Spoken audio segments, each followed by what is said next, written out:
14장 1절부터 12절 말씀까지입니다.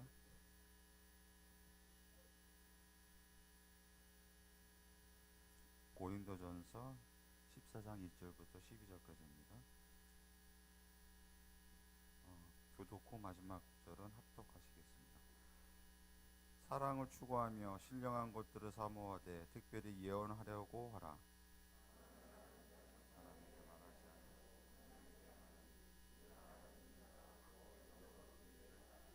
그러나 예언하는 자는 사람에게 말하여 덕을 세우며 권면하며 위로하는 것이요,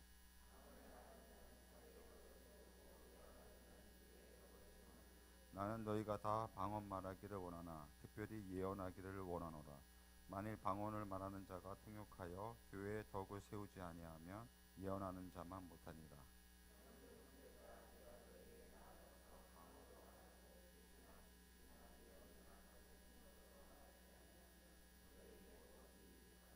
혹 피리나 검은 거와 같이 생명 없는 것이 소리를 낼 때 그 음의 분별을 나타내지 아니하면 피리 부는 것인지 검은 것 하는 것인지 어찌 알게 되리요.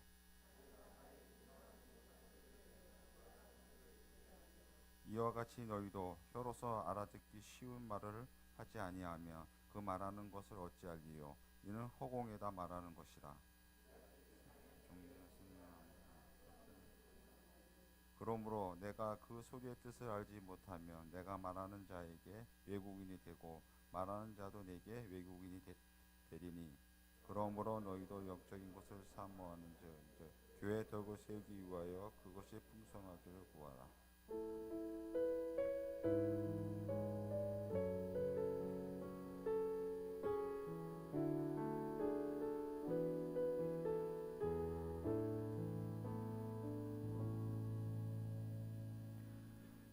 저번 주 설교 말씀이 고린도전서 13장 말씀이었습니다. 고린도전서 13장은 사랑장이라고 불리는 장이에요. 사랑에 대해서 사도 바울이 고린도 교회 성도들에게 보낸 편지죠. 우리가 사는 세상에서 가장 중요한 것은 사랑일 것입니다. 사랑이 없으면 이 세상이 얼마나 삭막할까요? 교회 안에서도 가장 중요한 것은 사랑입니다. 바울은 고린도 교회 성도들에게 많은 지면을 할애해서 사랑에 대해서 썼습니다. 내가 산을 옮길 만한 모든 믿음이 있을지라도 사랑이 없으면 아무것도 아니라고 말을 했습니다. 또 예수님께서는 유대인들이 목숨처럼 지켜오던 율법을 2계명으로 줄이면 그것이 하나님을 사랑하라, 그리고 이웃을 사랑하라 라고 하셨죠. 사랑은 예수님께서 우리에게 주신 계명입니다. 우리가 목숨을 걸고 지켜야 할 것이라는 것이죠. 모든 사랑의 근원은 하나님께로부터 오는 것입니다. 물이 높은 곳에서 낮은 곳으로 흐르듯이 사랑도 하나님께로부터 우리 아버지에게로, 어머니에게로, 그리고 교사들에게로 흘러가는 것입니다. 그래서 사도 요한은 요한 1서에서 하나님은 사랑이시다라고 말을 했습니다. 하나님이 여러 가지 중에서 사랑을 주시는 것이 아니라 하나님 그 자체로 사랑이시다라고 말합니다. 하나님은 사랑의 근원이 되시는 분이십니다. 그런데 우리가 사랑을 하려고 할 때 이 사랑은 굉장히 추상적인 개념이기 때문에 어떻게 사랑을 해야 할지 잘 모릅니다. 사랑은 눈에 보이지 않잖아요. 사랑은 머리에 있을까요? 아니면은 마음에 있을까요? 사랑은 어디에 있는 걸까요? 정말 사랑을 하고 싶은데 어떻게 하는 게 사랑일까요? 제가 다음 세대들을 사랑하고 싶은데 어떻게 하면 다음 세대들이 제가 다음 세대를 사랑한다고 느낄 수가 있을까요? 이 가슴에서 사랑을 이렇게 꺼내서 이렇게 보여주면 사랑한다고 느낄까요? 아니면 이렇게 표현하면 사랑한다고 느낄까요? 사랑은 눈에 보이지 않기 때문에 구체적인 행동으로 나타나야 됩니다. 사랑의 5가지 언어라는 책이 있습니다. 여러분이 잘 아실 거라고 생각해요. 이 책에는 사람마다 느끼는 사랑이 각자 다르다라고 말을 하고 있습니다. 어떤 사람은 인정하는 말에서 사랑을 느끼고, 어떤 사람은 함께하는 시간에서, 어떤 사람은 선물에서, 어떤 사람은 봉사에서, 어떤 사람은 스킨십에서 사랑을 느낀다고 말하고 있습니다. 그런데 오늘 본문에 보면 사도 바울이 고린도 교회 성도들에게 사랑의 구체적인 실천으로서 특별히 예언을 하려고 하라라고 말하고 있습니다. 예언과 사랑이 어떻게 연결될 수 있을까요? 내가 사랑을 하려고 하는데 예언을 하는 것이 사랑이 될 수 있다? 이 예언과 사랑이 잘 연결이 되지 않지 않습니까? 여러분 머리 가운데 예언이라는 단어를 들었을 때 어떤 생각이 떠오르셨습니까? 여러분이 어떤 생각을 하고 계시는지 조금 짐작할 수 있을 것 같아요. 점쟁이, 노스트라다무스, 2018년에는 무슨 일이 있을까? 세계 3차 대전은 언제 일어날까? 세계의 종말은 언제 오는 것일까? 하는 미래의 일을 점치는 것을 예언이라고 생각하기가 쉽죠. 이것들이 인터넷에 예언이라고 검색하면 나오는 것들입니다. 그래서 우리가 예언의 은사를 가지고 있다라고 말하면은 대부분 개인의 일을 점쳐주는 것으로 생각하기가 쉽습니다. 김 집사님, 내가 보니까 지금 물을 조심해야 되겠어. 물가에 가지 마 라던가, 아니면은 집안에 우환이 있을 것 같아. 내가 보기엔 3일간 금식 기도를 하는 게 좋을 것 같아 라고 개인의 미래를 점쳐주는 그런 은사라고 생각을 하기가 쉽습니다. 사람들은 누구나 자신의 미래에 대해서 관심을 가지고 있죠. 그런 심리를 이용한 거짓 예언자들도 많이 있습니다. 그러나 오늘 고린도전서에서 말하는 예언은 그런 예언을 말하는 것이 아닙니다. 사도 바울이 예언하려고 하라라고 하는 그 예언은 어떤 것일까요? 14장 3절에 보니까 예언하는 자는 사람에게 말하여 덕을 세우며 권면하며 위로하는 것이라고 말하고 있습니다. 또 14장 4절에 보니까 예언하는 자는 교회의 덕을 세운다라고 말하고 있습니다. 여기서 덕을 세운다라고 하는 것은 이 사람이나 교회를 건물에 이렇게 비교를 해봤을 때 건물을 세우는 것처럼 세워가는 것을 의미합니다. 그러니까 그 사람이 올바르게 성장할 수 있도록, 그 인격이 올바르게 자라갈 수 있도록 도와주는 것을 말하는 것이죠. 말을 전해서 잘못된 일은 바로 잡아주고, 잘한 일은 격려하고, 기쁜 일이 있을 때 같이 기뻐해주고, 슬픈 일이 있을 때 같이 위로하는 것이 예언입니다. 그래서 사랑을 추구하되 특별히 예언을 하라라고 말하는 것입니다. 예언하는 것은 곧 사랑하는 것입니다. 그런데 무조건 이렇게 좋은 말만 해주는 것이 예언은 아닙니다. 무조건 사람이 듣기 좋은 말, 또 그 사람을 칭찬하고 권면하는 말만 한다고 그것이 예언이 되는 것은 아닙니다. 베드로후서 1장 21절에 보면 예언은 언제든지 사람의 뜻으로 낸 것이 아니요 오직 성령의 감동하심을 받은 사람들이 하나님께 받아 말한 것이다 라고 기록하고 있습니다. 그러니까 성경에서 말하는 예언이란 먼저 하나님의 감동을 받은 사람이 하나님의 말씀을 받아 하나님의 말씀을 전하는 것, 그것으로 인해서 사람을 세우고 교회를 세워가는 것이 성경이 말하는 예언이라고 말씀을 하고 있습니다. 하나님의 말씀은 너무나도 분명하죠. 하나님께서 우리에게 전하시고자 하는 그 예언은 너무나도 분명합니다. 마태복음 11장 13절에 보면 모든 선지자와 율법이 예언한 것은 세례 요한까지다 라고 말하고 있습니다. 그러니까 하나님께서 우리에게 전하고자 하는 그 예언은 아담부터 시작해서 세례 요한까지, 즉 예수님 이전까지가 예언이다. 그 모든 사람들이 예언했던 것은 바로 예수 그리스도를 가리키고 있던 것이죠. 예수 그리스도를 통해서 하나님의 계시는 완성이 되었습니다. 따라서 성경이 증거하는 예수 그리스도가 아닌 예수 그리스도를 벗어나는 다른 예언은 있을 수가 없는 것이죠. 따라서 우리는 복음을 바르게 알고 전할 때 개인의 덕을 세울 수 있고 교회의 덕을 세울 수가 있는 것입니다. 바울은 여기서 방언과 예언을 대조시켜서 말을 하고 있습니다. 방언과 예언 공통점은 무엇일까요? 바로 말을 사용한 은사라는 것입니다. 말을 해서 사람에게 영향을 끼치는 것이죠. 그런데 다른 점이 있습니다. 방언은 개인의 덕을 세우는 것이라고 말하고 예언은 교회의 덕을 세우는 것이라고 말하고 있습니다. 사도 바울은 고린도 교회 당시의 특수한 사정에 의해서 의도적으로 방언보다는 예언을 높이고 있는 것입니다. 고린도 교회는 당시에 방언하는 사람들로 인해서 교회에 혼란이 찾아왔고 분열이 될 위기에 처해 있었습니다. 방언하는 사람들이 자신의 은사를 무절제하게 사용함으로 인해서 그 교회에 어려움이 오고 혼란이 왔던 것이죠. 만약에 세 가족이 왔는데 우리 교회가 다 방언으로만 말한다고 생각을 해보세요. 그러면 그 세 가족이 무슨 생각을 할까요? 아니면 우리가 셀 모임을 하는데 우리가 다 방언으로만 말을 한다. 그러면은 서로 그 말을 알아들을 수가 있을까요?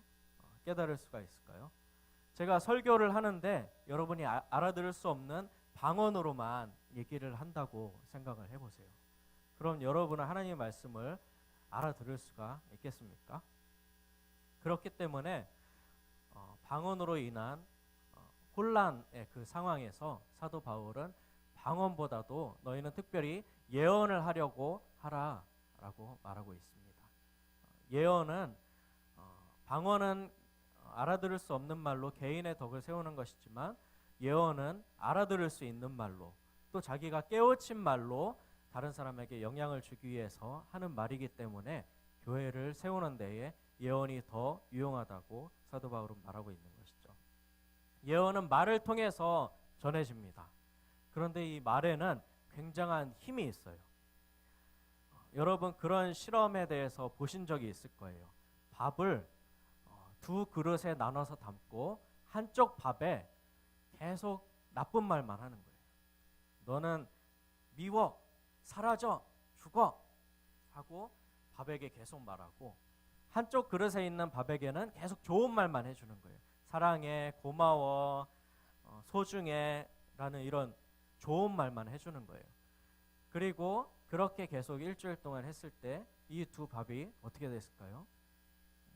보신 분들도 있었지만 나쁜 말만 한 밥은 아주 보기 싫은 곰팡이가 쓸었고 좋은 말만 해준 밥에는 아주 예쁜 하얗게 곰팡이가 쓸었다고 합니다. 이렇게 우리의 말에는 굉장히 힘이 있는 것이죠. 말로 인해서 사람을 살리기도 하고 죽이기도 할 수 있는 것입니다. 마태복음 12장에는 이 마지막 때 심판을 받을 때 우리의 말로 인해서 우리가 심판을 받을 것이라고 하는 말씀이 있습니다. 내가 너희에게 이르노니 사람이 무슨 무익한 말을 하든지 심판날에 이에 대하여 신문을 받으리니 내 말로 의롭다함을 받고 내 말로 정죄함을 받으리라 라고 말하고 있습니다. 그러니까 우리가 무심결에 한 말, 아무 생각 없이 한 말에 대해서도 마지막 때 심판의 날에 반드시 그 말로 정죄함을 받거나 의롭다함을 받을 것이라고 말하고 있는 것이죠. 야고보서 3장에 또 말의 중요성에 대해서 이렇게 말하고 있습니다. 만일 말에 실수가 없는 자라면 곧 온전한 사람이다. 그 사람은 능히 온몸도 자기가 스스로 통제할 수 있는 성숙한 사람이다 라고 말하고 있습니다. 그러니까 말을 자기가 잘 컨트롤해서 좋은 말을 하는 사람은 온전한 사람이고 그 사람 자기의 삶을 모두 컨트롤할 수 있는 사람이라고 말을 하고 있습니다. 이렇게 말이 얼마나 중요한 것입니까? 그러니 우리가 깨달은 말로 5마디 말을 정말 좋은 마음으로 하는 것이 1만 마디 방언으로 말하는 것보다 더 낫다고 말을 하는 것입니다. 여러분, 교회의 덕을 세우기 위해서 예언하기를 힘쓰십시오. 또 다른 사람을 권면하고 위로하고 그 사람을 세우고 살리기 위해서 예언하기를 힘쓰십시오. 우리 다음 세대들도 예언을 할 수 있습니다. 그리고 해야만 합니다. 여러분이 잘 알고 있는 말씀이 있습니다. 요엘서 2장 28절 말씀. 오늘 우리가 찬양도 했었죠. 마지막 날에 내가 나의 영으로 너에게 부어주리니 너희 자녀들은 무엇을 한다고 했죠? 너희 자녀들이 예언을 할 것이다 라고 말하고 있습니다. 이 말씀은 사도행전에 제자들이 오순절에 성령을 간절히 바라며 기도했을 때 성령께서 그들에게 임하심으로 이 말씀이 성취되었죠. 그러니 지금 사도 시대 이후를 살고 있는 우리들도 이 말씀이 성취된 시대에 살고 있는 것입니다. 그러면 우리 다음 세대들도 하나님의 말씀을 받아 얼마든지 예언을 할 수가 있는 것이죠. 우리가 똑똑해서가 아니라 많이 배워서가 아니라 성령께서 우리 다음 세대들에게 임하시면 다음 세대들은 하나님의 말씀을 받아 예언하는 사람들이 될 것입니다. 구약시대 때는 특별한 사람만이 예언을 했습니다. 그 사람을 선지자라고 했고 예언자라고도 했죠. 그 사람이 하나님의 말씀을 받아서 그 특별한 사람이 이스라엘 백성들에게 하나님의 말씀을 증거했습니다. 하지만 이제는 성령을 받은 모든 사람이 예언을 할 수 있습니다. 그런데 중세시대 때는 이 말씀을 받지 못하고 중세시대 때도 특별한 사람만이 하나님의 말씀을 가르쳤죠. 일반인들이 성경을 읽거나 해석하는 일이 허용되지 않았습니다. 사제라고 불리는 특수한 계급만이 하나님의 말씀이 성경을 가지고 있었고 그들만이 하나님의 말씀을 전할 수 있었습니다. 그런데 이제는 누구나 하나님의 말씀이 성경을 가까이 가지고 있고 하나님의 말씀을 읽고 자신이 깨달은 것을 나누어 줄 수 있습니다. 심지어는 이방인들과 어린아이들까지도 예언을 할 수 있다라고 말하고 있습니다. 그러면 이런 생각이 드실 것입니다. 그렇게 아무나 성경을 해석하고 가르치면 위험하지 않을까라는 생각을 가지고 계신 분들도 있을 것입니다. 만약에 내가 성경을 해석해서 얘기했는데 그것이 틀린 것이면 어떻게 할까? 너무 위험하다라고 생각하는 분들도 계실 것입니다. 그런데 여러분 걱정 마십시오. 공동체가 그것을 분별해 줄 것입니다.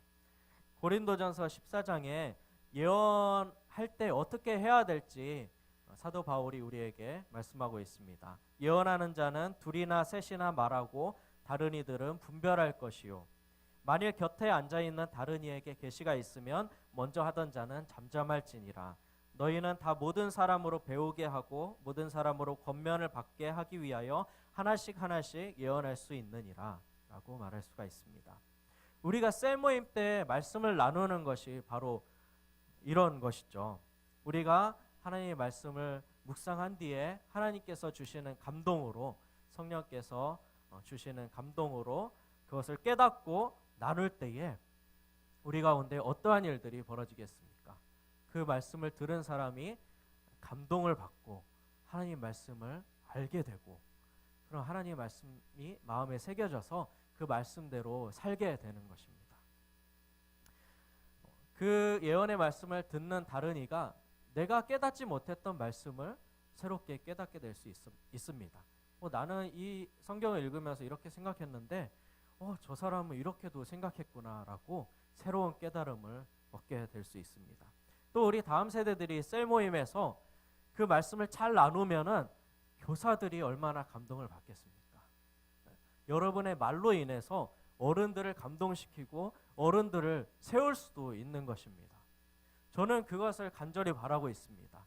저만 하나님의 말씀을 다음 세대들에게 전하는 것이 아니라 우리 다음 세대들이 깨달은 말씀을 저에게 말할 때에 제 마음이 감동을 받고 제가 하나님 말씀으로 새로워지기를 저는 간절히 바라고 있습니다.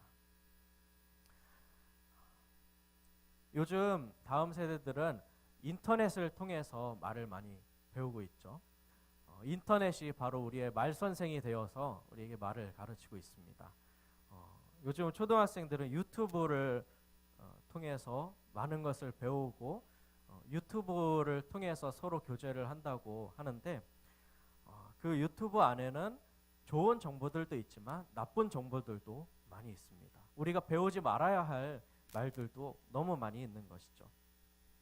그래서 그것을 통해서 욕을 배워서 욕을 너무나 잘 하기도 하고 또 요즘에는 한글을 굉장히 변형시킨 급식체라는 것이 다음 세대들에게 유행하고 있죠. 여러분 급식체에 대해서 들어보셨죠? 오지고 지리고 레리고 에바세바 참치 넙치 꽁치 삼치 하면서 그 비슷한 단어들을 계속 이어가면서 의미 없는 말들을 계속 이어가는 건데요. 제가 이 급식체에 대해서 검색을 해봤더니 A4 용지 그 반 페이지 분량을 쉬지 않고 그거를 얘기를 하는 거예요. 저는 그거를 외워서 하려고 해도 잘 되지 않던데 그 사람은 어떻게 그거를 쉬지 않고 그거를 너무나 방언 터지듯이 잘 얘기하는 것을 보았습니다. 그런데 이런 말은 너무나 잘 받아들이고 잘 배워요. 어떻게 이런 길고 어려운 말들을 쉽게 이렇게 할 수 있는지 모르겠어요. 그런데 하나님의 말씀을 나눠보라고 하면은 잘 하지 못하죠. 오늘 설교 어땠니? 좋았어요. 수련회 어땠니? 좋았어요. 라고 한마디로 끝내버리는 것이죠. 우리 다음 세대 여러분이 저보다 말하는 능력이 훨씬 뛰어납니다. 여러분은 정보 습득 능력도 저보다 훨씬 좋고 말을 저보다 훨씬 더 잘할 수가 있어요. 저는 그런 급식체를 막 억지로 외워서 따라 하려고 해도 이게 잘 안 되는데 여러분은 너무 쉽게 배우고 잘 따라 하잖아요. 그러니까 말의 능력이 저보다 여러분 훨씬 좋은 것이에요. 그러니까 여러분, 여러분의 말하는 능력을 사용해서 그런 악한 말, 의미 없는 말을 하기보다 하나님의 말씀을 잘 전하는 다음 세대들이 됐으면 좋겠습니다. 악에는 어린아이가 되고 선한 것에는 장성한 사람이 되십시오. 우리 교회가 다음 세대들이 이렇게 예언하기를 힘쓰는 교회가 되었으면 좋겠습니다. 하나님의 말씀을 잘 나누는 교회가 되었으면 좋겠습니다. 그래서 어른들도 그 말로 인해서 감동을 받고 선한 영향력을 받을 수 있는 그런 교회가 되었으면 좋겠습니다. 그런데 이렇게 예언을 하기 위해서는 먼저 내 마음이 하나님의 말씀으로 채워져야 되는 것이죠. 사람은 마음에 가득한 것이 입으로 나오게 마련입니다. 그러니까 여러분 하나님의 말씀을 잘 말하기 위해서 먼저 하나님의 말씀을 잘 들으십시오. 여러분 말씀을 보고 듣는 일에 힘써야 됩니다. 믿음은 들음에서 나고 들음은 하나님의 말씀으로 말미암는 것이기 때문에 하나님의 말씀을 잘 듣고 그 말씀을 깨달아서 내가 이 깨달은 말씀을 잘 나눠야 되겠다. 셀 모임에 가서 이 말씀을 잘 나눠야 되겠다. 그래서 여러분이 하나님의 말씀을 잘 나눴으면 좋겠어요. 마치 그 소금으로 음식에 간을 하듯이 적절하게 말을 할 수 있는 지혜가 여러분에게 있기를 바랍니다. 여러분은 성령께서 함께 하시기 때문에 그럴 능력이 있고 또 성령께서 여러분이 하나님 말씀을 증거할 수 있도록 도우실 것입니다. 다음 세대 찬양팀 나와주시고 찬양하고 함께 기도하겠습니다.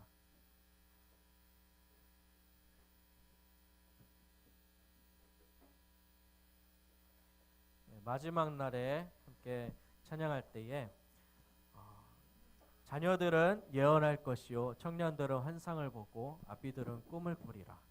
하나님의 영이 모든 사람에게 부어져서 각자 말로 다른 사람에게 하나님 말씀을 증거하고 선한 영향력을 끼칠 수 있는 그런 교회가 될 수 있기를 간절히 바라면서 찬양하겠습니다.